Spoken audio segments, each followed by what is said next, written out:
ભુજ ખાતે આવકવેરા ખાતાની ટીમે 3 જ્વેલર્સ પેઢીઓમાં સર્વેની કામગીરી હાથ ધરતા ભુજ સહિત કચ્છની ઝવેરી બજારમાં હલચલ મચી જવા પામી હતી।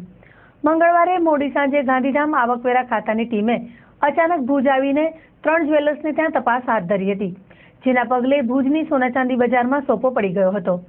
આયકર ખાતાના સૂત્રોએ આપેલી માહિતી મુજબ ભુજની પ્રભુદાસ ખેપસી જ્વેલર્સ અને સોની પ્રાગજી વાઘજી ઝવેરીલાલ શિવજી જ્વેલર્સની પેઢીઓમાં મોડી રાત સુધી તપાસ ચાલુ રહી હતી, જેમાં કરોડોના બેનામી વ્યવહારો મળી આવ્યા હોવાનું આવક વિભાગના અધિકારીઓએ જણાવ્યું હતું। પ્રભુદાસ ખેપસી જ્વેલર્સમાંથી 1 કરોડ 31 લાખ, ઝવેરીલાલ શિવજી અને પ્રાગજી વાઘજી જ્વેલર્સમાંથી 1 કરોડ 35 લાખ એમ કુલ મળીને 2 કરોડ 66 લાખના બેનામી વ્યવહારો મળી આવ્યા હતા। આઈટી વિભાગ દ્વારા આ અંગેની કાર્યવાહી પણ કરવામાં આવી હતી। જરૂરી દસ્તાવેજો અને બેંક એકાઉન્ટ સહિતના અન્ય દસ્તાવેજી પુરાવાઓ એકત્રિત કરીને આગળની કાર્યવાહી આવકવેરા વિભાગે હાથ ધરી હતી।